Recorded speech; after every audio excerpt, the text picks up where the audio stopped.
Salofalava, this is Pacific Waves from RNZ Pacific. I'm Susana Suisuiki. Coming up. The main prioritisations have come from the reductions or the resizing that we've done. New Zealand's Pacific Minister maintains the budget is supportive of its community. Also, we went into the qualifier obviously as underdogs. Pacific Women's Cricket is on the rise, and the theme for this year's Samoan Language Week is focused on service done in love.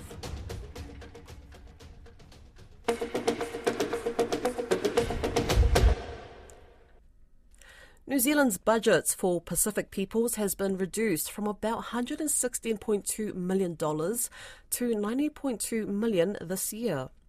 Minister of Pacific Peoples Dr. Reti says funding has to be reprioritised to tackle outcomes in housing, economic development, education, employment and health. Caleb Fotheringham asked the Minister how that works when funding for Pacific peoples is slashed by about $26 million. All of the priorities we have for Pacific peoples through the Pacific Peoples portfolio are very efficient and well targeted. And what we've done here is meet the expectation that was across a range of portfolios that there would be some back office cuts, but that has not been at the compromise of any of the targets or ambitions and endeavours that we have for the Ministry for Pacific People. We need to imagine that since 2017, FTEs at the Ministry had increased by 269%, almost one of the biggest increases of any ministry, and yet it's challenging to see some of the outcomes that tangibly might have come from that increase anyway. We want to reprioritise our attention and our funding towards really effective measures that improve the outlook for Pacific peoples, and I remain absolutely committed to Pacific peoples. Okay, on housing specifically, are you spending less on Pacific housing? Or I would have to look at that, but what we are committed to is actually delivering houses. And as far as I'm aware, I'm not aware of any houses that have been built per se in the recent past from the portfolio. So I remain committed to Pacific housing, and indeed was privileged to open the Penia housing in South Auckland about 3 weeks ago, I would say, as an indication of, we'd been there previously, but as an indication of the commitment we have to housing in the portfolio. In the Vote Pacific Peoples appropriation, it says in 2023 over $43 million was set aside for housing Pacific families, and now it is around $36 million in this budget. That's what I saw. I was sort of wondering if it is just what it says it is, or if Pacific housing is being spent on, but you just can't see it in this appropriation. 35.92 is the funding for housing, and we're focused on building houses is what this portfolio will do. So it is a decrease from $43 million.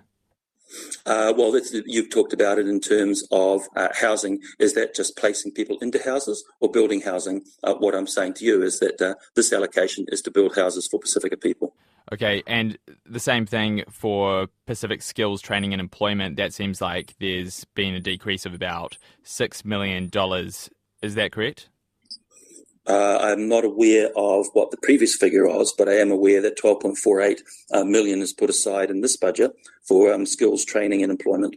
So what I could see is that in 2023 it was $18.3 million, so it's about a $6 million decrease. And I guess to my first question, how does that align with making employment one of your main priorities as Pacific Minister? What it aligns with is getting outcomes. Not clear to me that at that previous figure we were getting these sort of outcomes that are really important to benefit Pacific peoples in skills training and employment. And we'll have a more focused approach and be more target driven to making sure that we actually get real value for that money. So it's not just the amount of the spend, it's the quality of the spend. And we want to focus on the quality of the spend as well. There's no funding for the Pacific Financial Capability Program that was introduced by the previous government. I am aware that was only for a period, but why was that decided not to be continued? So we're interested in building financial literacy and financial skills as part of Pacific Business Development, and indeed as part of skills training, and actually part of community homes as well. There's a financial literacy component to that, and helping people actually achieve mortgages into the housing portfolio. So financial literacy and some of the financial tools that we'd like to develop with Pacific Peoples sits across several allocations, but Pacific Business Development is the most clear one. So this is already being achieved, but in other avenues. Is that what you're saying? Look, what I'm saying is that we value the initiative, and it's important to achieve some of the goals in other funding allocations. And so financial literacy and financial tools are being applied across several allocations. Capital funding has more than halved from about $350,000 to $144,000 for the Ministry of Pacific Peoples. What's the reason for that? Again, it's wanting to focus on the quality of the outcome, and we believe that with reprioritised funding, we can more clearly focus towards tangible outcomes for Pacific Peoples. Does doing that, though, compromise the Ministry's ability to look after its own assets? No. I've had confidence and assurance from the Secretary and Chief Executive that the budget that we currently have, and that has come forward yesterday, that they will be able to achieve the objectives that we've outlined. The Ministry for Pacific People has made a savings of $6.4 million this year. We've spoken about some of the other funding areas, but it's from 116 to 90 million, which we talked about that cut. Where has the rest of the savings come from? The rest of the savings have come from initiatives naturally concluding, programs that were due to finish, and the main prioritisations have come from the reductions or the resizing that we've done, but then again with other programs just naturally reaching their completion date, there's also been a contribution to that. 90 million overall for Pacific Peoples. Is this the new normal for Pacific Peoples in budgets, the funding amount? The new normal is to get quality of the spend, not just quantity of the spend, and the new normal is to get outcomes, tangible outcomes that actually benefit Pacific Peoples. That's the new normal. 3 municipal policemen in New Caledonia are facing a formal criminal inquiry after a disturbing video went viral, allegedly implicating them in violent acts against a Kanak man. The officers were not part of the French security forces that were sent to the territory to restore law and order, RNZ Pacific understands. The state of emergency was lifted on Tuesday following 2 weeks of deadly and destructive riots. A Kanak pro-independence activist predicts police brutality and riots will continue while Numea is heavily militarised. Jimmy Nauna, a member of the Pro-Independence Alliance FLNKS, says having a security force of more than 3,000 in Numea is fueling violence. Mr. Nauna says the territory needs a political, not a military solution. Margot Staunton asked him what he thought about reports of police brutality on social media. We hear it and see it on social media. Our youth are reporting it. But at official level, either the Attorney General's office or even the French High Commission in Numea keeps denying those acts of violence from the police and the military. I would not be surprised if that happened. There's 3,000 troops on the ground here, police and gendarme and riot squads, and so things can just get out of hand in this whole violent situation. But what needs to be said is that New Caledonia is becoming heavily militarized. Macron has announced on Saturday that these troops will stay on the ground as long as needed, so up to the Olympics and after, more troops will be sent in. So I don't think that's the solution to the issue in New Caledonia. If you send in more troops, there will just be more violence on both sides. So that can't be excluded. Do you, as an organisation, have any idea about what the death toll might actually be? No ideas. All I hear is the official numbers of 7. What's your view of the police brutality? Well, I think it's the fact that there's so many police forces on the ground that creates all these violence and violent clashes with the youth on the barricades. Like I'm saying, they keep sending in more troops, but that won't solve the issue. This is a political issue and it needs a political solution. So the more you have the military and the police forces on the ground, the more violence there will be on both sides. So what does it feel like to be in a highly militarised city like that? Well, we've lived through this in the 80s. 1987, it was a militarization of New Caledonia. We had the military all over the place, even going into houses and breaking down doors and, seizing, just like bush knives and things like that. So it's basically, a psychological, I would say, pressure on people happening again. But this time, all around Numea. The fact is that since there's no clear commitment from Macron and his government, to suspend this electoral reform bill, we could expect, these tensions to remain, and why not just make some more violent protest in the near future. Suggestions were that Macron came out here to appease the left wing in France with elections coming up, and that really he didn't achieve very much at all. What's the organisation's view about the real motivation behind his visit? It was quite a surprise for us. We did not expect him to travel himself to New Caledonia. Since we've been calling for this independent high-level mission, but he decided to travel to New Caledonia. So we were expecting him to make some strong commitment because he came to Numea himself. We read it more as a political maneuver. He's losing support in his own political groups in France. Coming up in June, he's also losing support for the European elections. So it's mainly for his own political gain that he decided to travel to New Caledonia. There's no strong commitment from him. So every time there's an election at national level, the New Caledonia issue is used for political gain through a national referendum. If it is voted against, which means it's been thrown out by a national referendum, the non-independence groups will also, protest against it, react to it, which means that the electoral roll remains restricting, as we're calling for. So that was just to be more clear on how this situation is still volatile. Well, what did you think of Macron saying that it was the responsibility of everyone in New Caledonia to try and restore calm? Well, Macron and his government also share responsibility in what's happening in New Caledonia. Let me remind you that the first responsibility of his government is when they pushed through the third referendum in 2021, despite that we asked for it to be deferred because we were in the middle of COVID. So since then, we've been contesting the result of that referendum. And then Macron himself appointed one of the anti-independence movement leaders here into his government. And then he appointed one of the anti-independence movement here, a leader or a rep, as the rapporteur on this electoral reform bill. So, which means clearly that the Macron government has taken side. It has not played its impartial role in the whole negotiation process.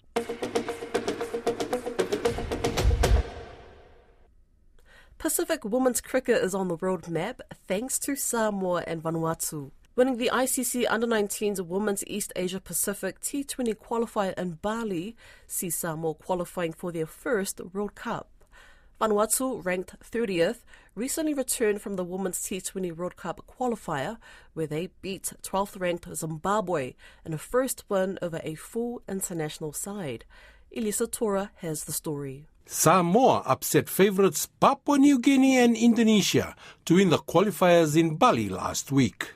Chief Executive Officer and Team Manager Stella Siale Vaea Tangitau says it wasn't easy. We went into the qualifier, obviously, as underdogs. It's the first time for Samoa to participate in the EAP qualifier for the Under-19 women. She says the win will boost women's cricket not only in Samoa, but also around the region. It's great for the promotion of sport, not only in Samoa, but for female players in the region, also for young generations of cricketers coming up. Sala said they are also focused on a pathway that includes giving head coach and Samoan international Tualoa Helen Semau a chance of contributing to the team. We want to provide opportunities for our own players, a career pathway for them, especially these players that we know that they're at the peak of their game, and there are also pathways for them to help out and to contribute to the growth of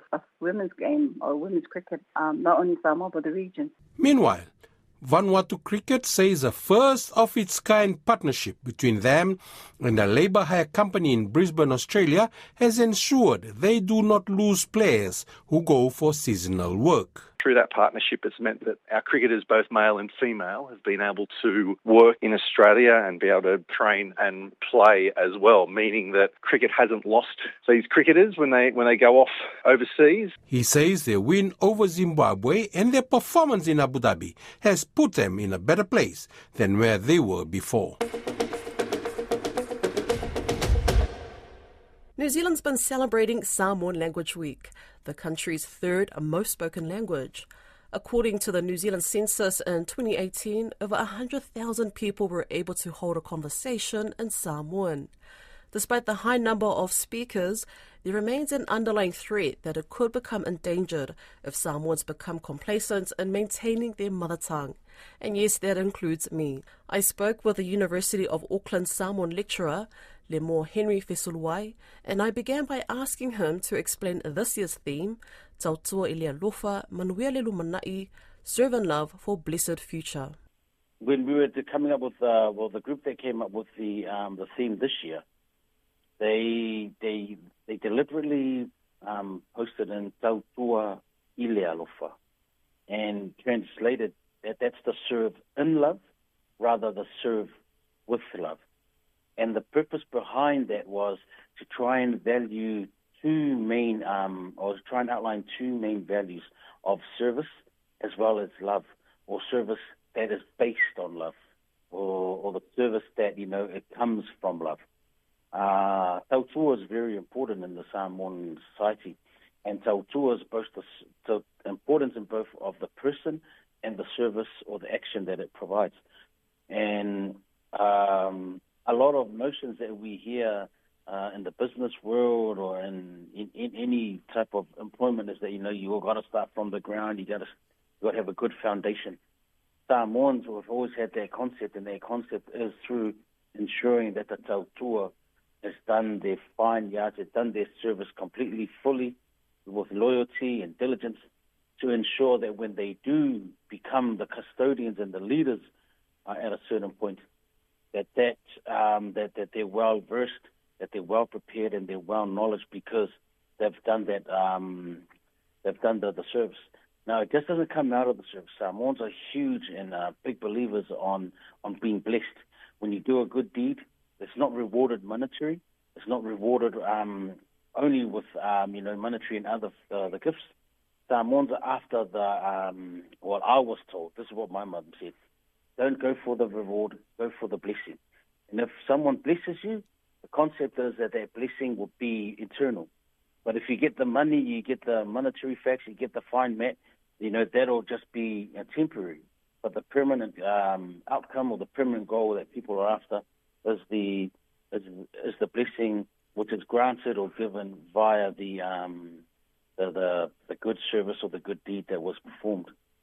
So it's a challenge, or it's a reminder to a lot of our youth out there, a lot of our young ones, that when you do the tautua, when you do a service, it's not just done just for the sake of it, or half-heartedly, or not just done just to at face value, but there has to have the other value of love, and love also equals respect, and you're doing it simply because you want to get that reward, which is never monetary, but always an elder's blessing. How common is it for New Zealand-born Samoans who weren't brought up with the Wha Samoa to reconnect with their culture in order to try and grasp the language? You're starting to see a lot of that in terms of the growth of the numbers at school, where Samoan classes are starting to become quite frequent and quite common, being embedded in some of our schools. When they come into the university, it used to be it's still currently an elective, and The students have the choice whether they to pick Samoan or any other Pacific languages, Tongan, Kukiairani, or Te Reo. But you're starting to see the growth of the classes where they were from 50, they're growing to about 70 or 80 in the University of Auckland alone. You also start to see the growth in the secondary levels. You're starting to see these these dance academies, where for those of us who don't want to learn the language, we want to immerse ourselves in the cultural aspects. In Auckland alone, there's probably 4 or 5 dance academies that are promoting the languages, and they're having these big shows or a big showcase just to ensure that they're part of it. In the University of Auckland, I should say, there's a Samoan Student Association, or WASA, and they're making efforts to sort of celebrate Samoan Language Week. But it's not only limited this week. They've also made efforts in other programs and academic initiatives, or their study whānau, where they try to promote, Samoan concepts, Samoan thinking, Samoan language, Samoan culture. And it's not only here in Aotearoa that we see that happening. The revival of it's happening right across, even in Australia. And you start to see a lot of our New Zealand families travelling back to the island for the Matai titles. Back in the days, it was only probably a max of 10, 12, 20. You're starting to get numbers like hundreds, 200, to do like the one title, and they're all there to reconnect with their families and to re-engage with their families. The videos and the posts on Facebook and social media, Instagram and so forth, you're starting to see people promoting, not only the language, but also the day-to-day life duties and activities of Samoan. That's Pacific Waves for today. To listen back, head over to rnz.co.nz/Pacific. We're also on Spotify, Apple and iHeartRadio. From myself and the RNZ Pacific team, tō whā soifua.